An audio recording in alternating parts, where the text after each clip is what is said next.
Well, we're even up at 1 as the Oilers lose in overtime 5-4 to the Los Angeles Kings. Anze Kopitar, the game-winning goal at 2:06 of the extra frame. Hey, everybody, welcome to the Oil Stream post-game show. Live on location at Hudson's West Edmonton Mall, Bourbon Street. Disappointed crowd here, big crowd here, as they were hoping for an Oilers victory in Game 2. The post-game show, as always, brought to you by GCL Diesel, Edmonton's diesel fuel system specialists and providers of critical engine components for over 50 years. Matt Kassian on his way. Gazzola down here at Hudson's Bourbon Street. Matt Owanek holding things down back at ESTHQ. Join the conversation. Let us know what you didn't like about tonight's game. Obviously, the end result, which components of it, who let you down, who were you surprised by, good, bad, indifferent. We want to hear from you, 780-218-9999. And then, of course, via the Nasty Chat. Are you worried now? Because this series is tied at 1 going back to Los Angeles. I want to know. Text us and get in on the Nasty Chat. If you're listening on iHeartRadio or TuneIn or EdmontonSportsTalk.com, on your drive home from the rink, get in on the conversation, and we're going to take you through this one as the Oil fall 5-4. All right, we begin, as always, with the scoring summary. Lots of action. It was a highly entertaining game. Nobody can deny that. It just did not go Edmonton's way at the end of the night, and Cass will have a lot to say about that. I'll share my thoughts really quickly. Edmonton was nowhere near as sharp as they were in Game 1. Good on LA for pushing the way they did. And compounding mistakes is something I think you're going to hear from Matt Kassian. So let's get to the scoring summary. Then we'll get Cass on here, and we'll start to break this bad boy down. In the first period, Adrian Kempe gets it going early for the Kings. 3:19 in from Anze Kopitar to make it 1-0. That was a compounding of mistakes for the Oilers. We'll get into that with Cass. Bouchard tries to make the chip pass off the wall to Foegele. Foegele doesn't play it or doesn't carry him the way he wants it. The other forward, I think it was Draisaitl, had already blown the zone. Puck goes back the other way. Quick pass, and it's in the back of the net past Stuart Skinner. So 1-0 there. Then at 14:57, Kempe, third of the series, second of the night from Kopitar to make it 2-0. Absolutely brilliant goal.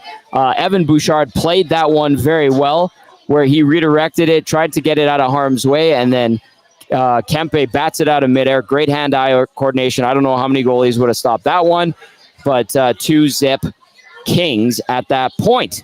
Then at 17:33, it would be Brett Kulak with an absolute blast from the point off. The nice drop pass from Leon Draisaitl. Warren Foegele, the secondary assist. The Oilers are on the board, cutting the lead in half. But before the period's up, actually 29 seconds later, it would be Drew Doughty somehow getting a breakaway. And this was another thing that kind of popped up a couple of times, especially in that goal in overtime. Doughty gets a breakaway. Not a great move. It sneaks by Stuart Skinner. I don't know how he was trying to play it because it wasn't really a move from Doughty. And at the end, Doughty plows into Skinner. Arvidsson and Deneau pick up the assist at 18:02. 3-1 Kings after 1. In the second period, though, the Oilers do storm back. 7:51, Dylan Holloway continues to play very well, playing with confidence. I said I thought he would be taken out before the postseason started. I was wrong. More than happy to admit that. He gets his first of the playoffs from Carrick and Janmark. 3-2 LA at that point. Then the Oilers go on the power play, and they've got some new tricks up their sleeves, and they make it go to work as Zach Hyman buries his fourth from Draisaitl and McDavid. 3-3 at 10:33 in the third period. Did not like this goal. Kevin Fiala from the sidewall. Just a quick slapper on net. It gets by a stunned Stuart Skinner to make it 4-3. Spence and Byfield, the helpers there. But the Oilers would answer back shortly after at 3:23. Dylan Holloway, second of the night, second of the postseason from Matthias Janmark. Great shot by Holloway. Go upstairs on Cam Talbot. It's working. It is working. He gets the equalizer, and neither team could score the rest of the way until we got to OT. And again, a bit of a mental lapse and a bad step by Darnell Nurse. I was watching that goal right before we went to the air. I was like, where are you? Who made the mistake? Was it Ceci too high up. Was it Darnell not watching? Well, he was. He just, that one bad step opened up the window for Kopitar. He gets a nice redirected pass off the sidewall, gives him that little time to take the snapper, and he beats Stuart Skinner high glove side at 2-0-7. Kopitar's first of the postseason, third point of the night, and the assists go to Byfield and Anderson. Shots on goal, 31-26 in favor of the Oilers. Face-off percentage, 50.8% to 49.2 in favor of the Oilers. Edmonton's power play goes 1 for 3, so pretty good tonight again. The PK continues to do a good job, going 3 for 3. So they are still at 100%. That is 5 for 5 in this series. Hits 55-53 in favor of the Oilers. Block shots 23-20 in favor of the Oilers. Giveaways 13 for LA, 8 for Edmonton. Takeaways 13 for Edmonton, 11 for the Kings. Let's get him on here. He is our game analyst. It is Matt Kassian as the Oilers fall 5-4 in overtime as this series is now knotted up at 1. All right, Cass, you and I were talking about it. Compounding mistakes, and we saw it in the first period. We knew the Kings were going to push, but it comes back to bite them later in the game as well. Actually, in little installments throughout the game. Is that a fair assessment? No, absolutely, it's a fair assessment because that's exactly what happened. That first goal in particular. I mean, you look at it. There's, I think, four mistakes that are made before the puck's in the back of your net. And that kind of is the story of their night a little bit. I thought they were really sloppy in the first period in particular. Now, they hang around in the game. They do a great job of battling back. Dylan Holloway, I thought he was going to be out of the lineup heading into the playoffs as well. He managed to stick on the fourth line, and he had a great night. But it was the small mistakes again, Tom. Just those small mistakes, the single little plays that compound to turn into big plays that absolutely, I don't want to say absolutely crush them again, but break their hearts and the hearts of Edmonton Oilers fans tonight. Yeah, that's a good way to put it. I mean, we have to give the LA Kings credit, right? Yeah. I think, awesome. You talked about that. They were going to push. The response Edmonton had after LA cracked open a 2-0 lead. I mean, that second Kempe goal was a thing of beauty. But that was beautiful. I like the fight in the Oilers cast, but if you're looking at this, should Oilers fans overall be concerned now that the series is tied at 1, and how much confidence will this give the Kings? Well, it's going to give them lots of confidence. It's an overtime game, but did we seriously think that the Oilers were going to win 4 straight? I didn't think that. Haven't thought that. I think most people probably would say the same thing. So I hope people aren't that worried. I mean, it was going to be a battle. It's a best of 5 now. You have to go in and you have to win one of them in their building.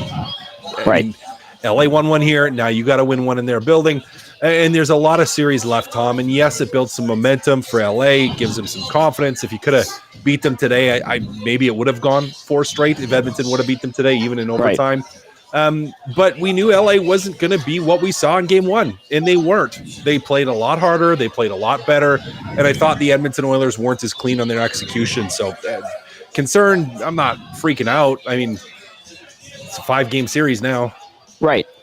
Cass, execution, decision-making, can we lump them together? Does one feed the other, or were they 2 different downfalls for the Oilers overall tonight? Well, they kind of tie into each other, don't they? They're part of the part and parcel. Same sort of thing. I thought, particularly in the first period, their execution for the Edmonton Oilers in the neutral zone was very poor. They didn't do nearly as good a job as they did in game 1 of supporting, of making those little plays. There's a lot of little flips, a lot more dumps, a lot more just kind of chipping it and hoping that something would happen versus having good support and making clean plays, short passes in the neutral zone. But Tommy, they're kind of tied in together, I think. Yeah.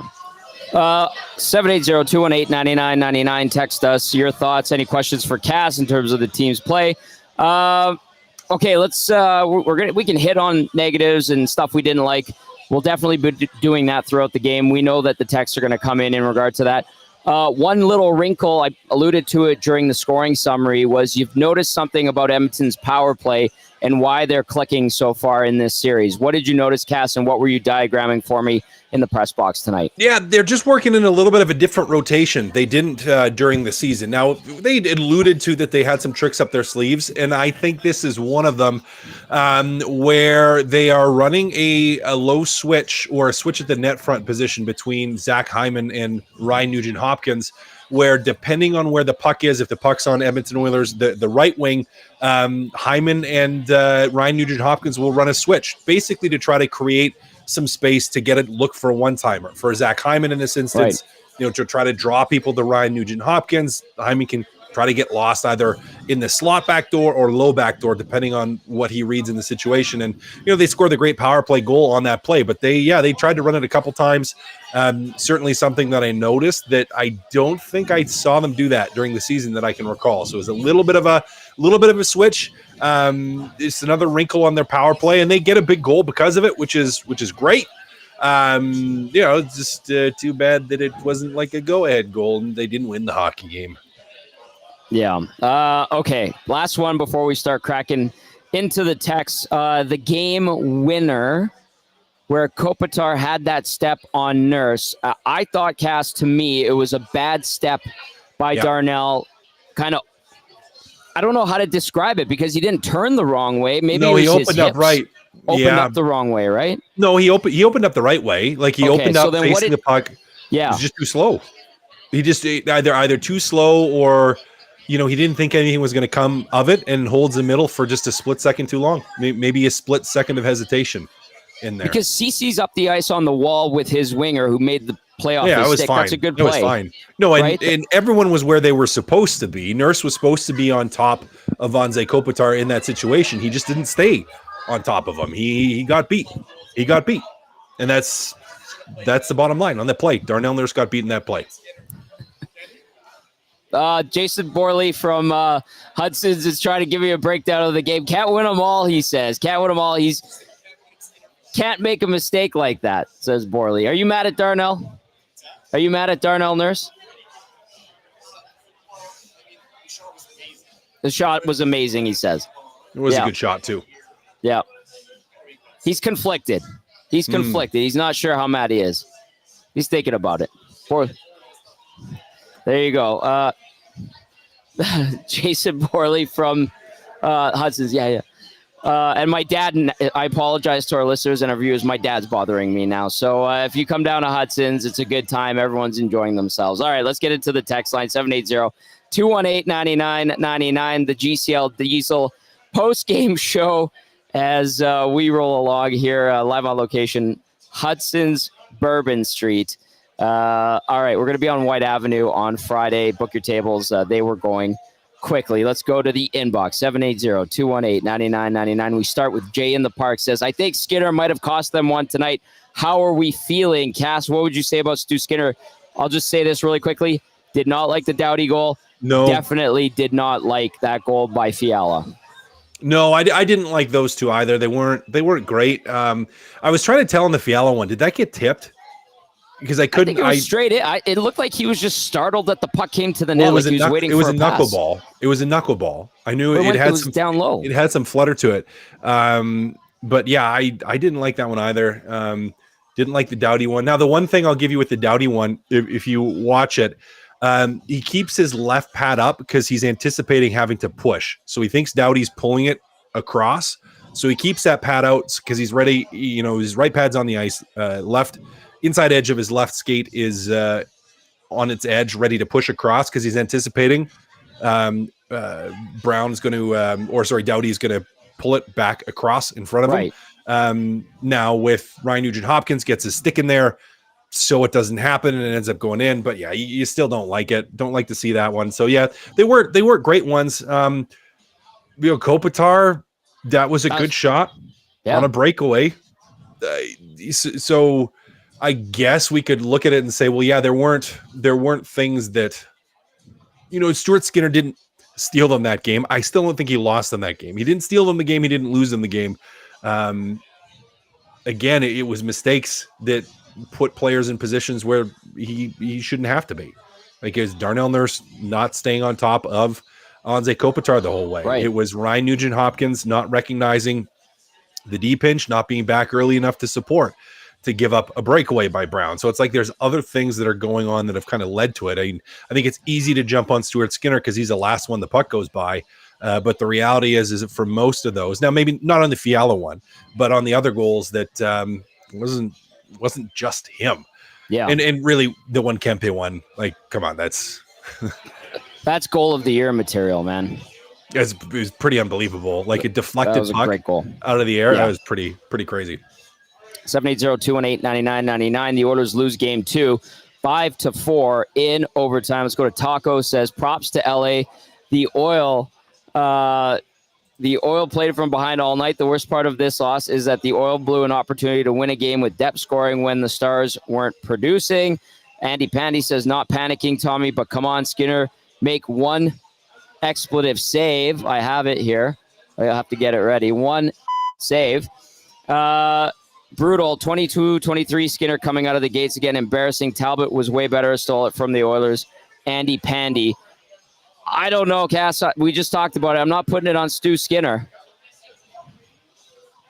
No, not putting it on him. There's a lot of Skinner frustration in the nasty chat right now too. A lot of people that are frustrated with that. Yeah. Winter Woolie's in. He didn't steal it and he didn't lose it. SMH ... Two completely opposite sides of the spectrum. WTF, Cass.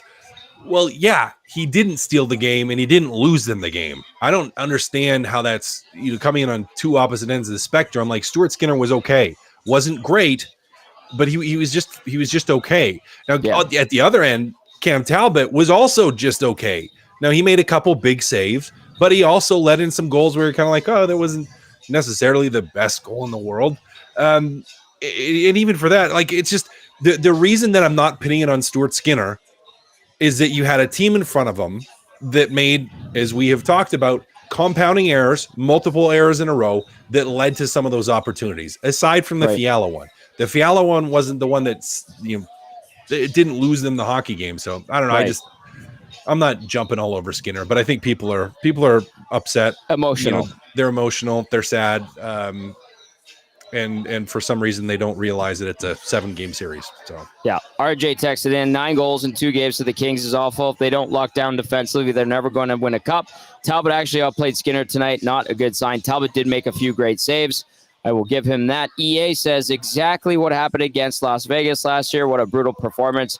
There's the Skinner we remember. Holy crap, seriously, make a save. So we're getting a lot of that. Skinner, not good enough, says Operator Rich. Stamp Hater says, has anyone figured out what Cody Ceci was doing on the winning goal? Clearly, he was back in 2023 playoff form. And we've established that was on Ceci. Darnell Nurse. No, right. Darnell Nurse. Ceci's supposed to take the guy in the wall. Nurse was clearly supposed to take Anze Kopitar. Yeah, so there you go. Jeffy says, Kings are still frauds. They got lucky. They're not going to be good enough to beat the Oil without a ton of luck. They didn't earn their goals. They were gifted to them. I think that they did a lot of good work to get those goals and did earn them. The LA Kings? Correct. Yeah, I thought so. At the same time, the Oilers made mistakes that helped. It was even if you look like that, the play to Kopitar, I know we pitted on Darnell Nurse for not being on top of him and losing him, but that's a pretty nice pass. Like it was a very nice pass.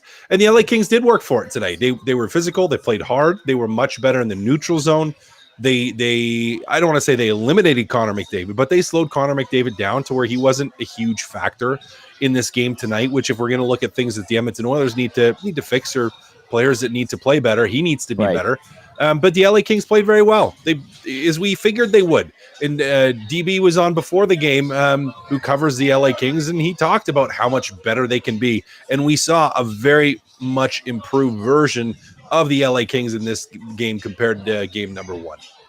All right, let's go to Eden now. Says, good evening, boys. Not trying to be toxic, but the Oilers needed much more out of Skinner tonight. Talbot kept his team in the battle, but Skinner seemed to struggle throughout. Coach Mike says, Skinner needs to be so much better in game 3, fighting the puck all night. Shaggy says, Just like that, Oilers blow a great game one and gave the Kings a gifted game two. Give Kings all the momentum going back to LA. Talbot made the big save. Skinner cost them the game. Oilers can still win the series, but as the Oilers way, they have to make it much harder on themselves. Looks like they learned nothing from the regular season. Same old slow start, big defensive breakdowns, just like in the regular season. At least they blew it early in OT. I have to work early in the morning.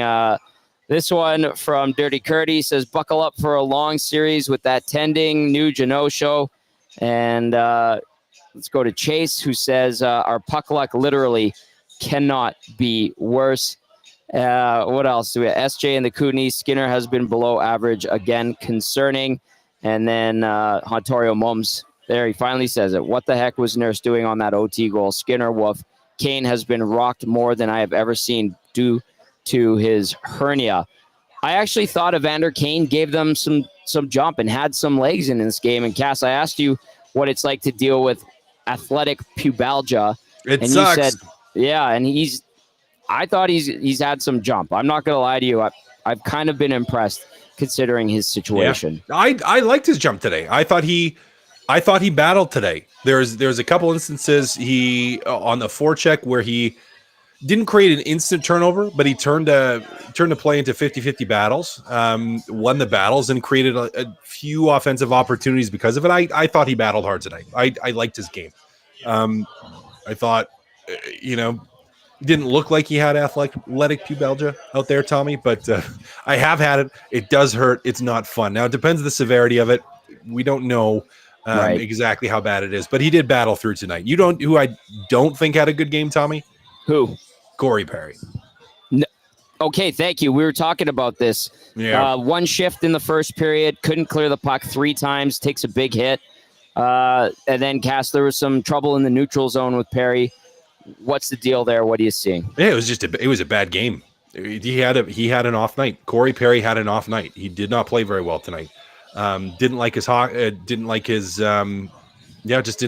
game. I thought he made too many mistakes. A couple turnovers that I didn't like, Tommy. And I don't know. Let's pull up his stat line here. I'm gonna get Corey Perry's stat line out because we can go through. Do you have it or do you want it? Oh, I got it here. 0 goals, 0 assists, 0 points, -1. Took 2 penalties, which was unnecessary. 1 shot on net, 13:03 of ice time, which is a little bit less. I thought he played a little bit less as the game went on, and probably because, again, I didn't think he had a night. He was not playing well, as opposed to Dylan Holloway, who was.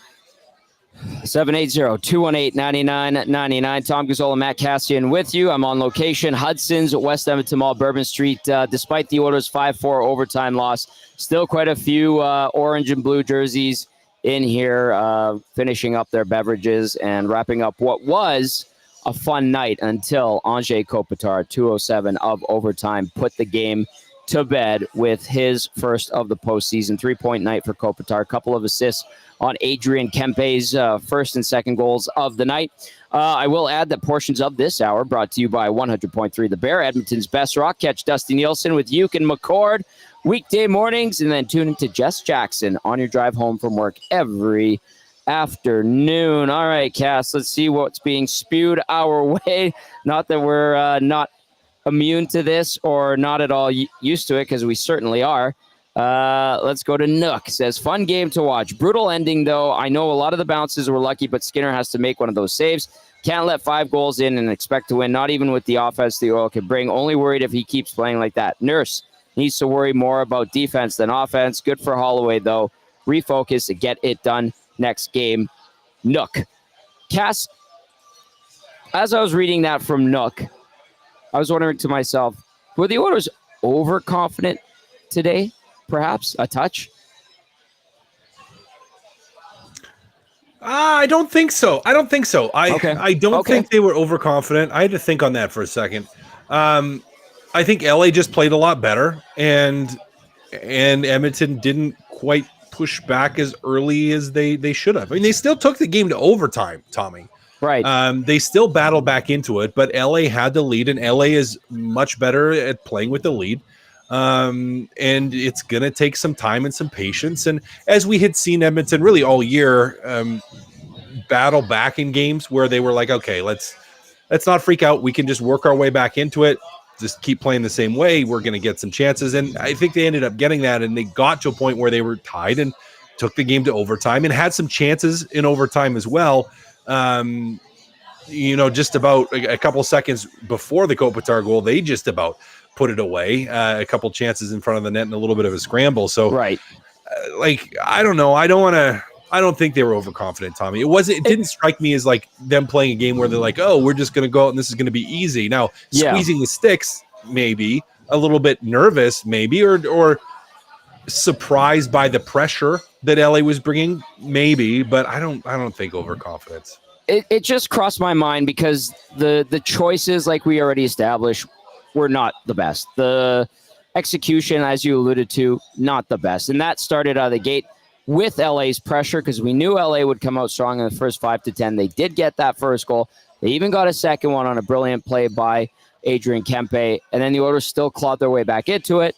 I'm just wondering to myself if they were like too casual at times. But I mean, if the other team's bringing pressure and LA's hungry and desperate, the Oilers are by no means a perfect team.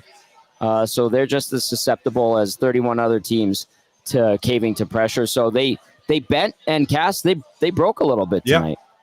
Yep, they did. And we talked about before the game how it was going to be a bend but don't break, especially early on, because you knew that the LA Kings were going to come out and play better and push.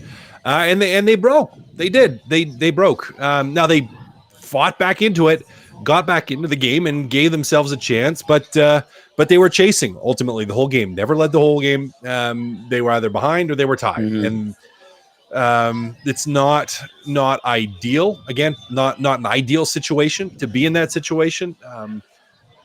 Tommy, there was too many turnovers, too many mistakes early on in that hockey game, where they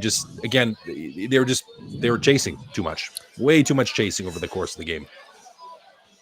Valid, 100% valid. I do want to dip into the nasty chat. I saw this one from Chief Andy who said Bouchard needs to worry more about defense than Nurse. What did you see from Evan Bouchard tonight, as Chief Andy points out? Well, I didn't like trying to make a fancy bank pass when you were kind of scrambling in your own zone and you weren't in a set position. Now, I appreciate that he was trying to get the puck turned up ice the other way, because there were a few times, and you heard me muttering to myself, and I pointed it out once or twice, whereas like they're doing the D-to-D back and forth, letting LA set up into their 1-3-1 versus just moving it up ice and attacking. But I thought he was fine aside from that turnover. When you're trying to bank past a guy just inside of your own blue line, maybe not the best timing or space on the ice to try to do it. I get what he was trying to do. But ultimately Fogle thought it was going to be hard out of the zone. Draisaitl probably thought it was going to be hard out of the zone. CC wanted to change and thought it was going to be hard out of the zone. And you end up getting scored on because of it. Aside from that, he was fine. I mean, he was good on the power play. He was all right. He was okay. If you're wondering, Bouchard's stat line tonight, no points, -1, 4 shots, 1 hit, 22-23 time on ice. Tom Gazzola, Matt Kassian with you, live on location, Hudson's West Edmonton Mall at Bourbon Street. The Oilers fall 5-4 in overtime. This series is knotted up at 1, heading back to LA Friday night, Game 3. We'll see how it goes. We're in for a good one on Friday, especially if the Kings have a little bit of confidence after that one. Okay, this was a good one from Byron, who texted in, said the top players for LA outplayed Edmonton's. They need to direct more pucks to the net, shoot from anywhere. Nice to see the fourth line chip in for 2. Quiet game 5-on-5 from the top 6. Oilers 3-11 in overtime with having McDavid. That's from Byron out of Winnipeg. The top guys on each team, Cass, if you stack them up, Kempe, Kopitar, multi-point nights. It looked like the Kings were able to keep McDavid and Draisaitl in check for the most part. How did you see the top 6 battle going tonight? Well, LA won it tonight.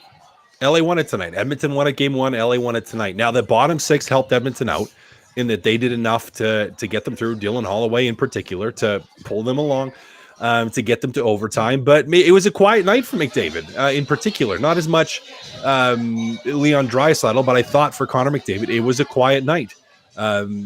The LA Kings did a very good job of slowing him down. Phil Deneau, who got a lot of the ice time 5-on-5 against him, did a good job to where McDavid wasn't overly threatening. Like how many times, Tommy, did you see during the game where you were like, oh, McDavid's really threatening this shift? Did you see any? No. Even? No, Yeah. not really. A couple small flashes here and there, Cass, but nothing like we saw in game 1. Yeah, no, it wasn't. LA did, and they did a good job of that. Deneau did a good job of that, of staying in between McDavid and the net, keeping him to the outside and not giving him that much time and space. All right, 780-218-9999. Edmonton falls 5-4 in overtime to LA. We'll cast a few more minutes with you, a couple more texts kind of thing, and then we'll take your look ahead to the third game of this series. Sounds good to me. All right, let's do that. Let's go to KL. KL says, hey, guys, disappointing loss, even though I thought Edmonton played better. The difference, in my opinion, tonight was that Talbot made some big saves to keep it close while Skinner looked shaky, especially with that fourth goal. The other goals, you don't blame him, but it would be nice to get a save on a grade A. We will move on and take Game 3 in LA. Signed, KL. Spency, 5 cents. You get it in on the action. Says, Oilers played well enough to win, but the Kings got all the bounces tonight and Oilers none. On to the next game. Let's go. We've seen a lot of puck luck text come in, Cass. What would you say towards that? You make your own puck luck. Yeah. You make your own puck luck. Like Tommy, at the end of the day in the playoffs, it's you make your own. You have to create it. Right. You have to create it. Yeah. Fair enough, Cass. Ryan from Saskatchewan texting and says, too many mental errors. Thought the McLeod line was pretty good. PK was very good. Skinner will want the fourth one back. Major missed opportunity. As you say, Tommy, Oilers fans can't have nice things. Let's hope for a more polished effort on Friday night. It's just, I've said that, and I'm glad Ryan from Saskatchewan remembers it, because it just feels like they can never have nice things, Kaz. I will stand by that. Yeah, no, and no. Yeah. Let's go to Al. Seriously, just some of the messages in, just people's reactions where it's just, and again, I get it. It's emotional. It's late and they lost. It's a 1-1 series. It's a 1-1 series. The series isn't over. The series isn't over. Stuart Skinner's not a playoff goalie. Good regular season goalie, not a good playoff goalie. Like, how many games did they lost? Telling us that he wasn't even a good regular season goalie. No, I know. I'm just like, okay. Like I get, like, it's fair to criticize. It is fair to criticize. It is fair to say, you know what, we really could have used a save on that Kopitar goal. Sure. Yes. Sure. Yeah. Doughty breakaway. The Fiala goal from the wall. Sure. Criticize it, but to say like, oh no, not a playoff goalie, no. Like, it's a 1-1 series. 1-1 series. Just take a deep breath. Take a deep breath. Exhale. Yeah, Talbot wasn't any better. If Edmonton would have scored in overtime, you know, everyone would have been on here and been like, yeah, Skinner was good, and people wouldn't even be talking about it. So it's Talbot did make a sequence of ridiculous saves. He had a couple. Yeah, and that glove save on Bouchard was a thing of beauty. Yeah, the glove save on Bouchard, and then the one on Draisaitl too. Yeah, those are two really nice ones. Nifty play by McDavid. Talbot, I thought, rose to the occasion. Okay, a couple more texts, then we'll get Cass's look ahead to game number 3. Keep those coming in, 780-218-9999. Nasty chat. Enough of the political stuff. Let's be a little bit smarter there. I know people are fueled up after the 8:30 start, but come on, let's be smart here. Let's talk about the Oilers losing to the Kings in game number 2. Okay, let's go to Al. Says, hey, boys, tested you last year against Vegas that CC Nurse are getting eaten alive. I sent you stats, supporting numbers at the beginning of the season saying they are getting caved. Sent you the same midseason and end of season. They are getting caved 2 games into the season. I think postseason, Al means. With them and Skinner, I don't know if we should expect different results from the last 2 playoffs. How would you respond to Al? Because I do remember Al texting in last year on the post-game show, bringing that up. CC was injured, did not play well, and we know Nurse was very up and down last year, more steady this year, but still had his moments where you're like, what are you doing? Yeah, still has the moments. I mean, for the Edmonton Oilers to win and to go deep in the playoffs and to potentially win a Stanley Cup, Darnell Nurse has to be at the absolute top of his game. Can't have plays happen like you did tonight. You can't get beat like that. If you are one of the guys, and you're the anchor, you can't have that happen. And you made a mistake and you lose a game in overtime because of it. If the Edmonton Oilers want to go deep, Darnell Nurse, and he'd been fine. I would say fine up until that point. But you can't have those big mistakes. Can't have it happen. All right, Cass, Game 3 goes Friday night. We're live on location, Hudson's White Avenue. If you want to get in on the action, it's going to be a lot of fun. Book your table, send in a reso ASAP. I was told yesterday by Connor, GM of the Hudson's White Avenue location, that they already had a bunch of reservations. So everyone here, despite the Oilers' loss, had a great time. There's still a lot of people hanging out, having a nice time, regardless of the fact of Edmonton losing the game. So we'll be down on location. Cass came out tonight. Dusty was here. Lieutenant Eric was here. We had a good turnout. I met the Liquid Beaver, very nice guy. Corey B's here. He's getting his tattoo on our station. Our EST logo tattooed somewhere on his body on Friday, by the way, and he's very much looking forward to that, which is fantastic. We appreciate it. So with that being said, Cass, compounding mistakes has been a theme. And then what else are you looking forward to if you're the Oilers and trying to atone for tonight's 5-4 loss in overtime? Yeah, well, I think you're trying to get back to making short plays in the neutral zone, better support through the neutral zone, and throwing less pucks away. I think that was one of the things that helped LA play better, helped them gain momentum, and hurt yourself was that you spent more time than you needed to in your own zone because you just tossed pucks away and you didn't carry good support through the neutral zone. So I think that's going to be a big part of it. Probably the biggest part of it is we got to just give away less pucks, less turnovers in the neutral zone. That plays right into LA's hands. So got to cut down on those for sure. Cass, great work all night long. Fantastic as always. And look forward to catching up with you on Friday, my friend. Absolutely, buddy. Sounds good. That is our game analyst, Matt Kassian, helping us break down Edmonton's loss in overtime. 5-4 is the final. The Kings take game number 2. Game 3 goes Friday night, Crypto.com Arena. The Oilers will fly to LA tomorrow early in the afternoon. Doesn't sound like there's going to be a practice for the team. They will get a good night's rest in their own beds and then head out to La La Land. All right. Keep those texts coming in. We will get to as many as we can. Tom Gazzola live on location at Hudson's on Bourbon Street at West Edmonton Mall. Of course, the post-game show brought to you by GCL Diesel, proud suppliers of genuine OE products from manufacturers like Bosch, Denso, Garrett, Borg Warner, and Wholeset. Check them out, gcldiesel.com. And all right, Matty Iwanek, you're back at our EST HQ. We do have some clips ready to go. Who do you want to go to first? Well, we're still waiting for more, but so we got Matthias Ekholm, and that's it so far. So right now we'll hear from Oh, okay. Well, we can start with that.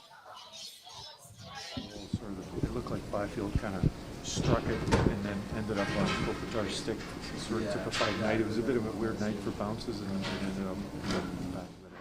I think you had a better look than I did. I haven't seen a replay on it, but yeah, I just heard that it was fluky bounce and it ended up right on his stick. So yeah, you saw some of the goals that they scored last game. You saw some goals they scored tonight. Not to take anything away, but they seem to be fluky goals somehow. It's a bat out of the air. It's a shot from the outside the hash marks on the ice. Like they just seem to find its way through, and that's the playoffs. They're putting pucks in the net, and they're going in for them tonight. So I still like the way we played. I think we still have the puck a lot, and I think we're managing that in a good way. Obviously, we'd like to keep it a little bit less against, but I like our game, and this is the playoffs. It's highs and lows, and we weren't going to go 16-0. So I think the group can find confidence in a lot of things we did out there, but obviously there's some things that we can also do better.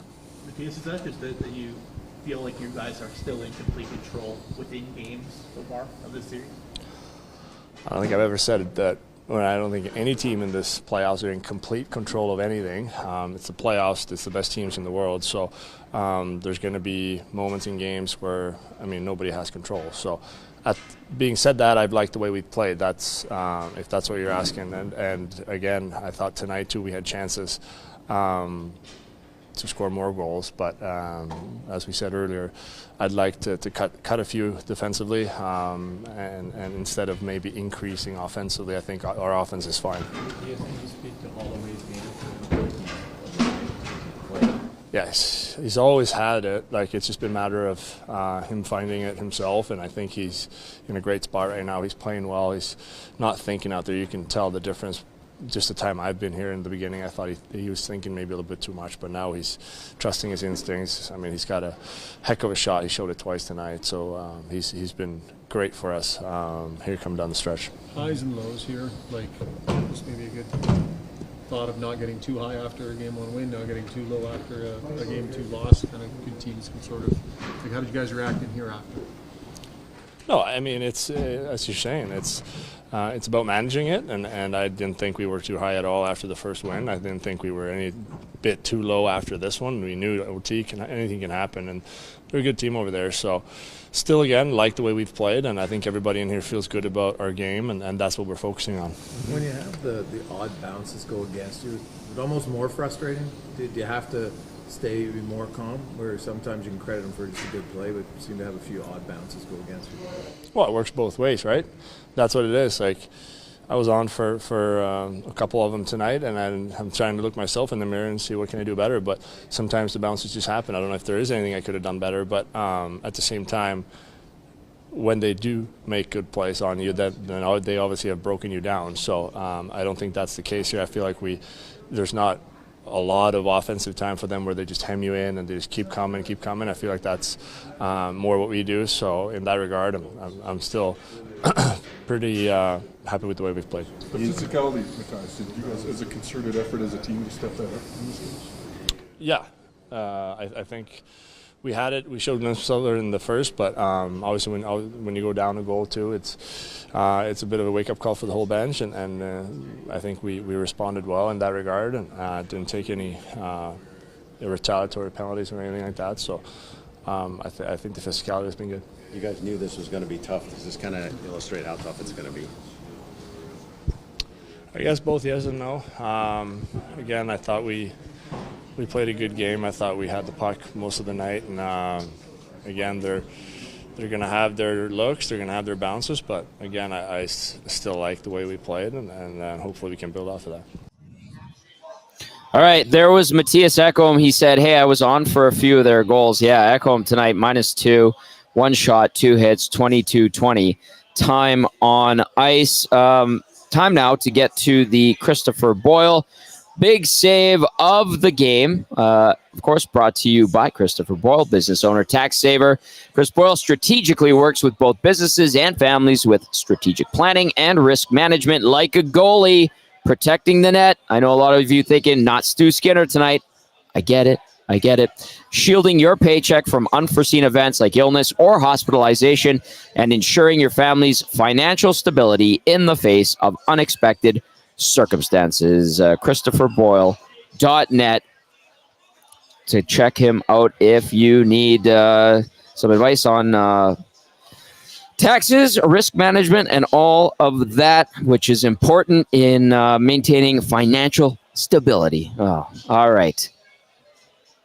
This guy provided stability for the LA Kings tonight. It was Cam Talbot, and the big save of the game brought to you by Christopher Boyle was Talbot on Evan Bouchard, the slapper on the power play, Awanek, and he did the circus glove save. I thought that was absolutely brilliant.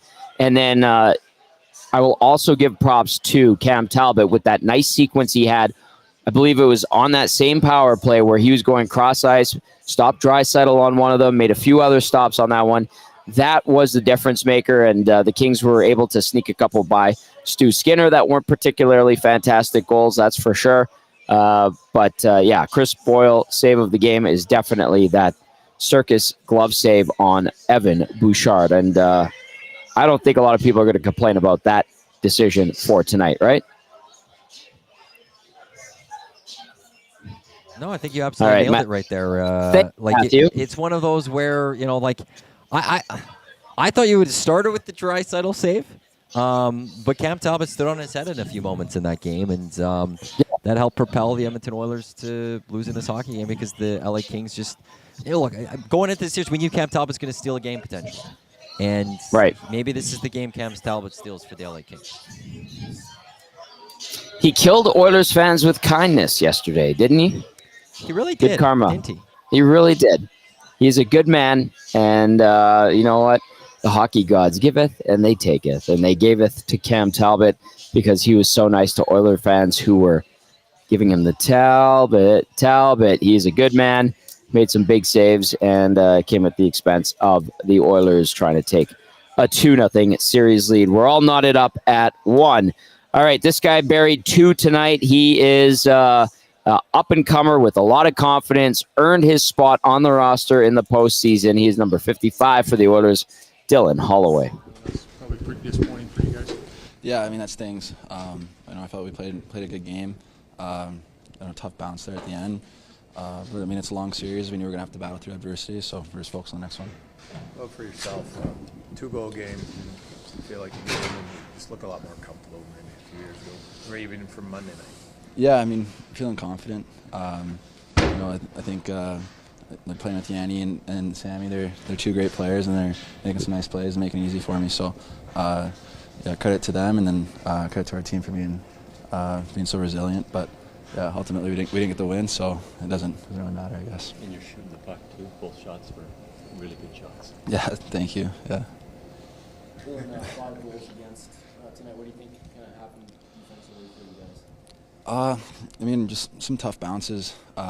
Couple of their goals. I mean, the last goal, tough bounce. Kempe's goal where he batted out of the air. I mean, that's a tough one too. I mean, I think we're battling defensively. The guys are trying. I think we just got to stick with it. All right, that is Dylan Holloway, short, sweet, and to the point. A couple of goals for Holloway. Good to see from the kid. And they weren't junk goals. They were both really nice, shooting high on Cam Talbot. I think we found a theme, Matthew Iwanek. That is something that we saw the Oilers do to Korpisalo last year in that 6-game series. And they certainly have found a spot with Talbot where if they can get it up high, it has a chance of beating him over the shoulder. Not on the save of the game, though, when Evan Bouchard blasted one and Talbot made a really nice circus glove save, among a few others on that Oilers power play. Holloway, 2 goals, +2, 2 shots, 3 hits, 9:42 time on ice. Let's get to a couple of texts, 780-218-9999. Randy says, interesting that Cass pointed out that if the Oilers scored an OT, then the comments about Skinner are positive, almost as if results-oriented narratives are low-hanging fruit, but for some fans to gravitate to as well. Yes, Randy, they do that. They get that shot of dopamine when their team wins and root for them. And then Randy added that Talbot save on Leon sure was huge. Yep, that one got honorable mention. Got to say, Dusty's right. Talbot outplayed Skinner. Randy, thanks for the text. As always, my friend. This one says, bad game from the big boys. Poor defense, cocky, trying to do too much with no effort. Shanzi getting in here. Shanzi says, I made the mistake of underestimating Kopitar coming into the series.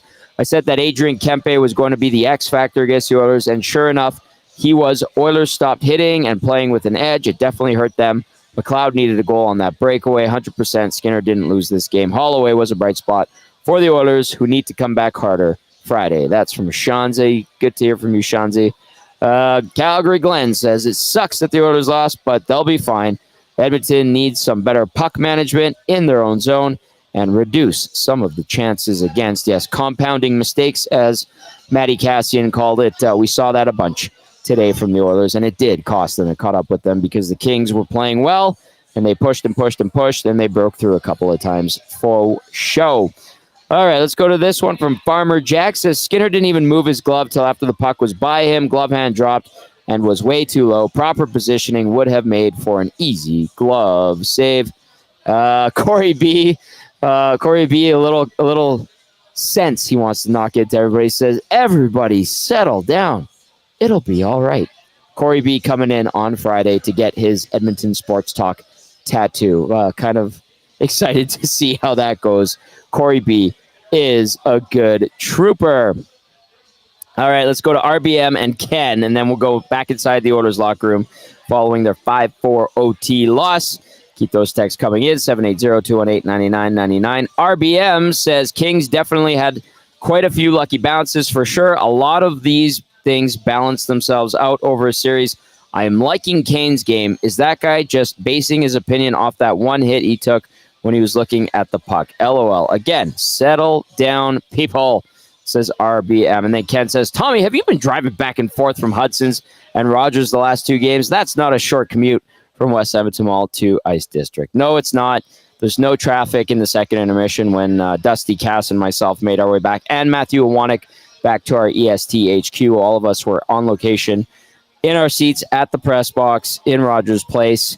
And yes, it's fun. We do it. That's why we do it. We love doing this. So a little gas money, whatever. It's all good. Iwanek, any complaints about driving back and forth? I think we're okay with it, hey? Just making sure my mic's on there. Yeah, no, it's on. At that point, it's especially from where like you and I are. Like it's a quick, easy drive. It's very simple. I think I think I was here in time for the start of third period. Like it was just dead on. So like no, it's the roads are. Everyone's watching the Oilers game. Everyone's nervous. Everyone's going to the bathroom in their house. No one's on the road. It's very easy for us. It was a very smooth drive over here. There was a speed trap on 107th Ave around 149th, by the way. I've never seen that one before, but that's what I said to Dusty. That has never been a spot I've ever seen a truck before, but it was on grass. So I think they won't. And there's tucked in. And there's a path though to walk. So I don't think they'll do that in daylight because people are probably walking by there and it's just too noticeable. But yeah, they were trying to catch people tonight. Obviously, they didn't. That's a good spot to do it. Didn't catch you or I. Nope, didn't see a flash. I wasn't going that fast because I spotted it from a little ways away. But plus, you would never go that fast. I always just drive the speed limit, Matthew, on our lovely streets. Okay, we can go back inside the Oilers locker room. Where are we going next, Iwanek? We've got Stuart Skinner, and then after that, we will have Chris Knobloch as well. But let's start with Stuart Skinner. Sounds good. Yeah, it was back and forth. I thought we took over the game in a lot of different situations tonight. I thought the guys played really well in front of me. What did you think of your game? It was okay. I thought I didn't really do too much. I don't think I was a big factor in the game tonight. And that's okay. I'm gonna get better from that and move on. How did you see the winner like all of a sudden go down? Yeah, I'm not too sure why they were dumping the puck in like that, and then it just goes off a stick right on his tape and doesn't bounce off it. Gets a nice shot off, goal, and out of there. Some different goals, right? Kempe's juggling a puck at you out of the air. A shot from the hash marks that went through 2 guys and gets in. We don't know if you saw that puck even, or it wasn't a routine night. Some of the chances were kind of weird. Is that fair? Yeah, it's very fair. Since the third period, the game before, just really tough bounces are happening. That's not saying that it leaked into tonight. It's just like they're getting some good puck luck right now. We've also had our fair share of puck luck as well, so that's how hockey works sometimes. And it just wasn't puck luck wasn't on my side tonight. This is part of what, you focus a lot on the mental side of the game and maybe not too high when it's good, not too low when it's bad. This is sort of what all that effort is for, is these sorts of moments. Exactly. Games like this where, again, you feel like the universe is against you and that, the puck's just not working well for you and, all these things. It's part of life. I'm sure we've all had those feelings before,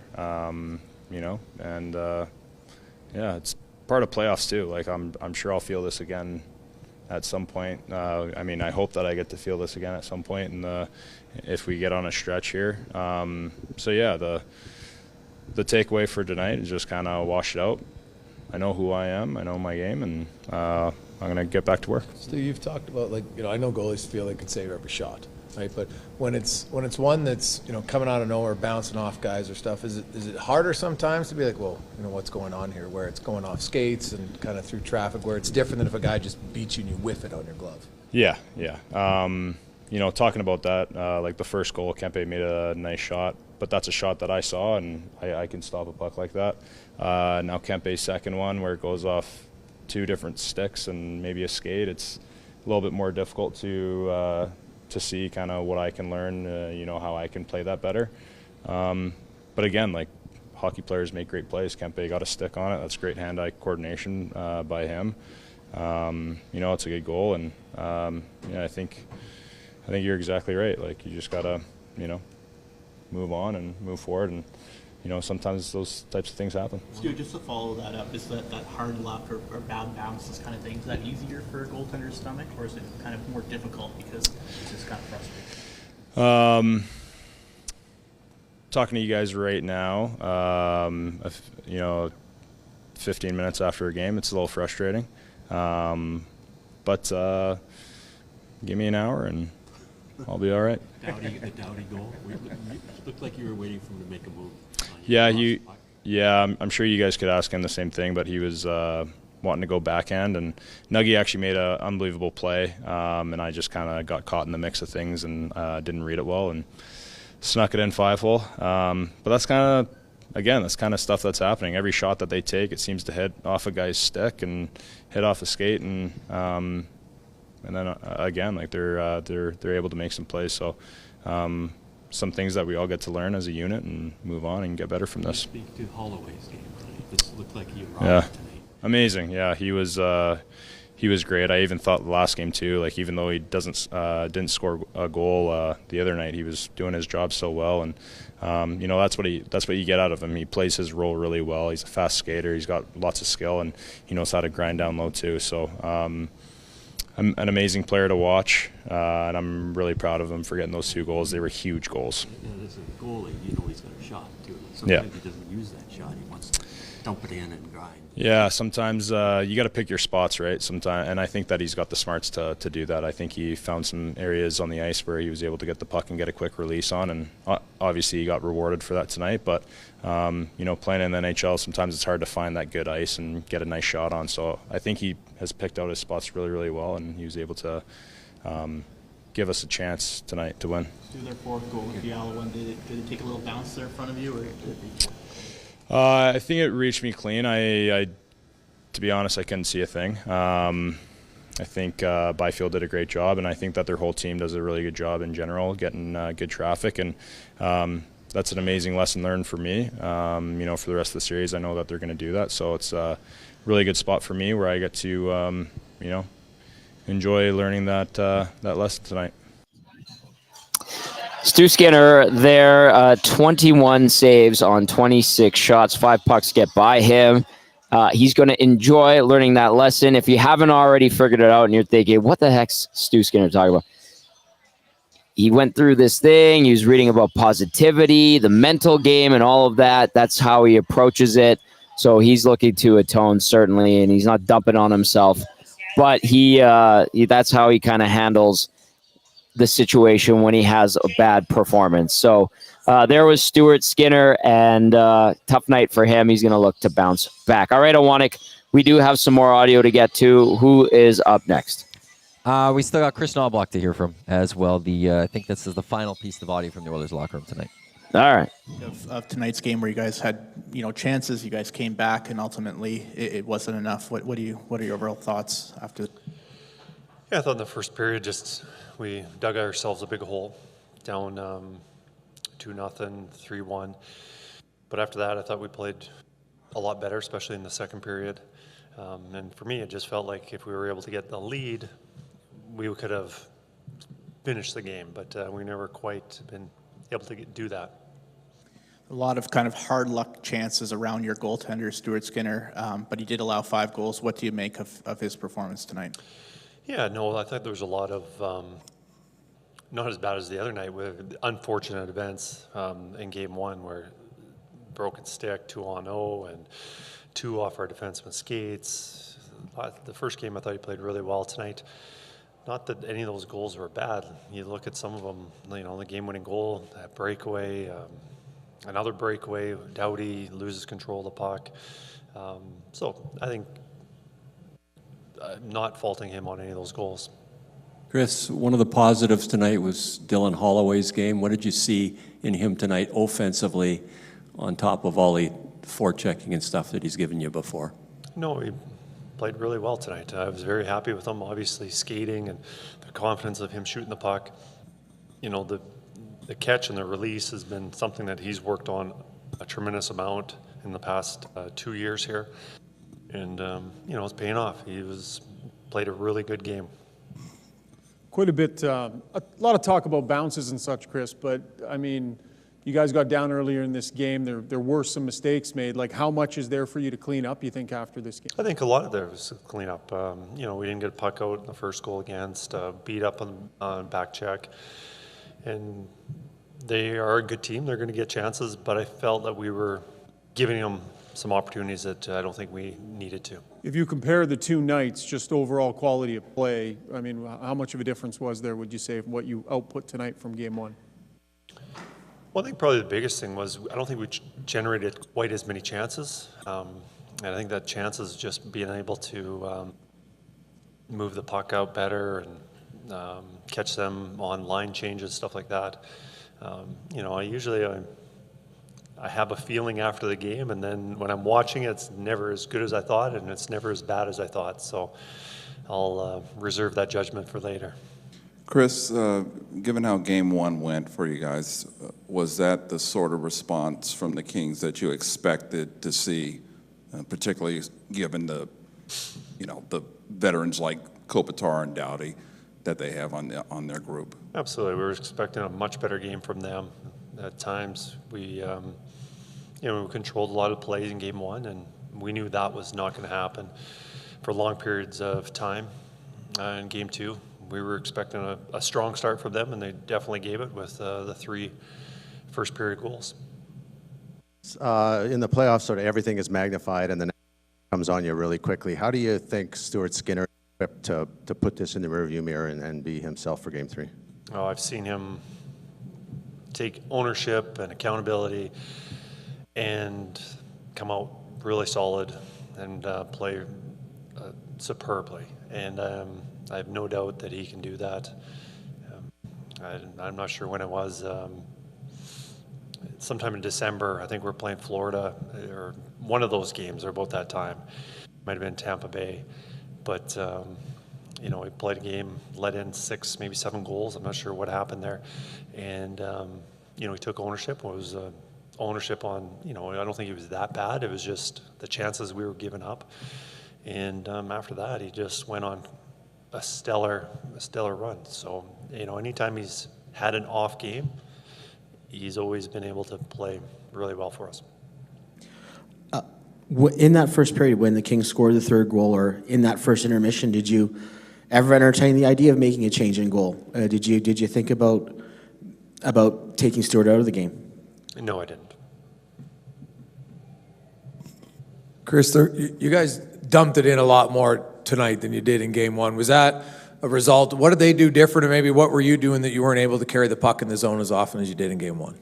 I think a lot of the times it was just the timing of the game. A lot of the times last night we had fresh guys when those situations arose where we were able to turn those pucks up right away. A lot of the times tonight when that happened, we were changing. So if we're changing, we can get the puck in, but we got nobody to forecheck. So they were able to get in their formation a lot more because of situations like that.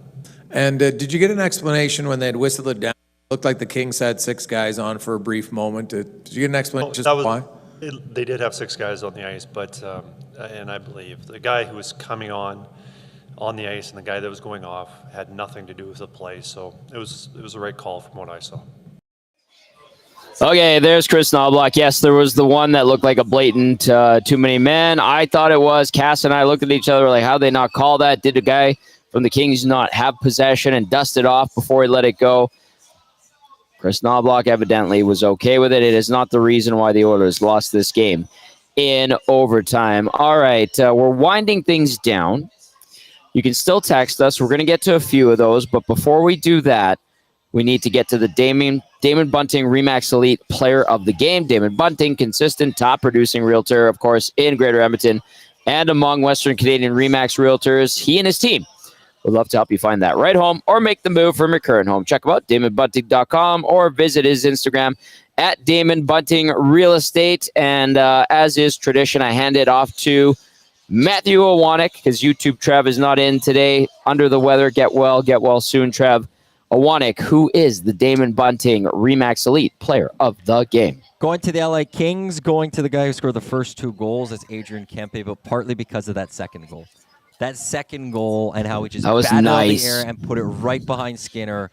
I was sitting at that end of the press box, and I just, my jaw just dropped in that moment.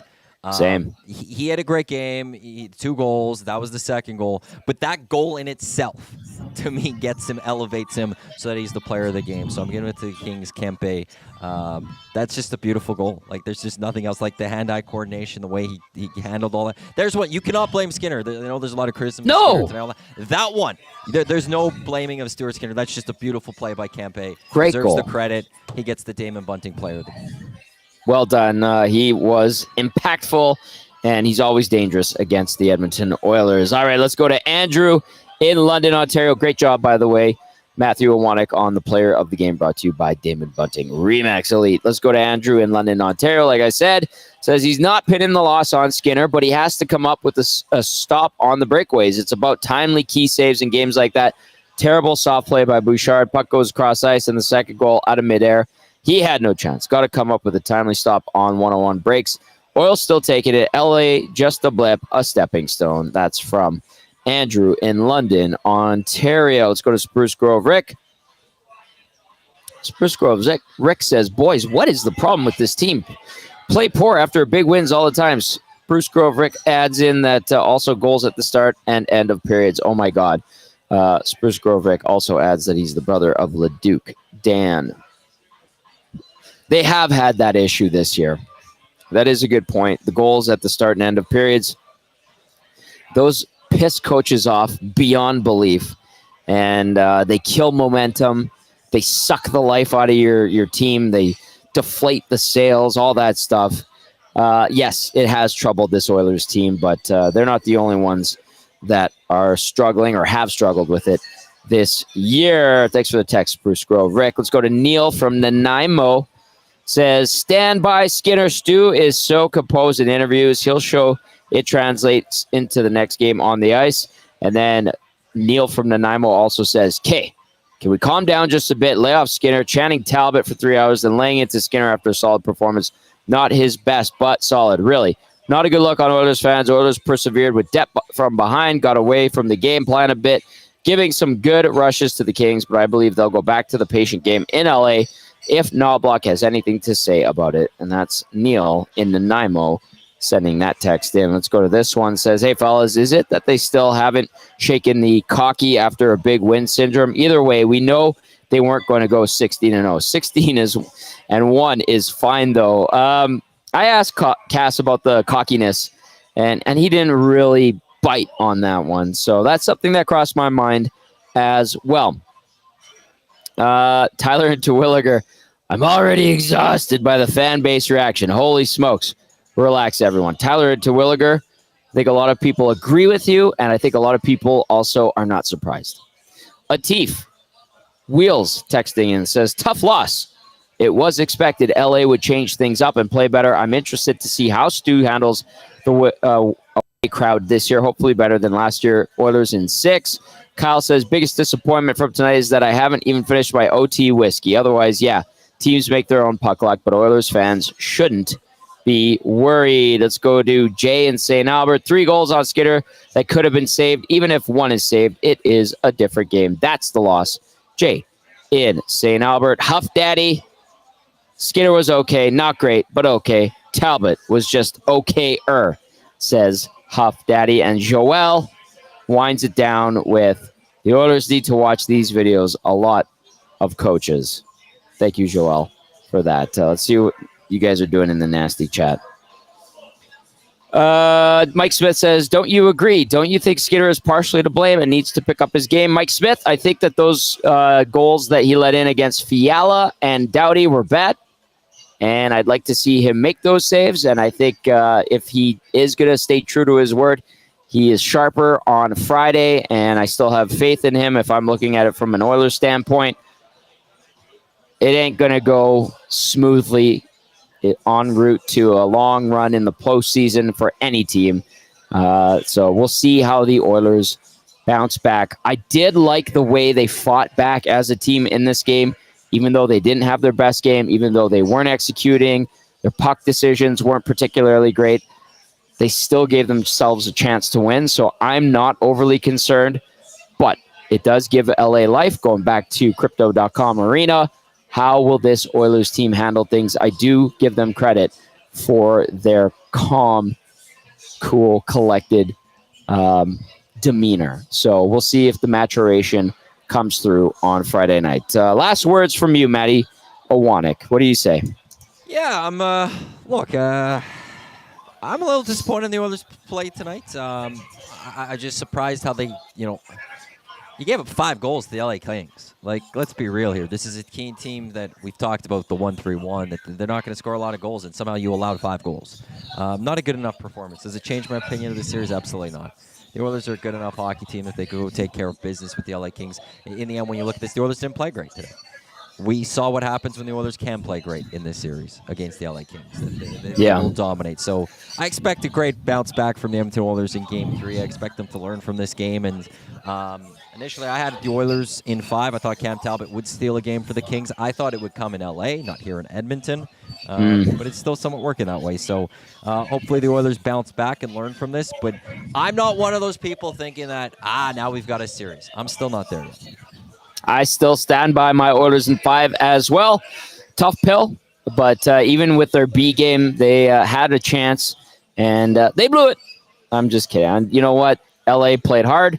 You knew they were going to push, and they were rewarded for it. They created some of their own luck. Hey, that just reminds Edmonton it's not going to be an easy road. How do you respond?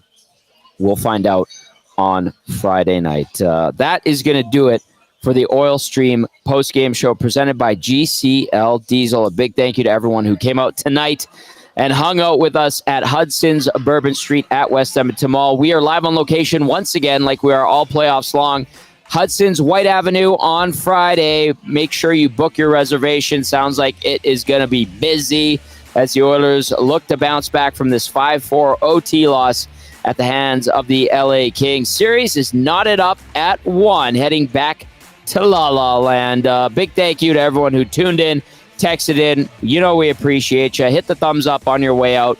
And for Matty Owanek and Matty Kassian, I'm Tom Gazzola saying ciao for now. We'll talk to you tomorrow.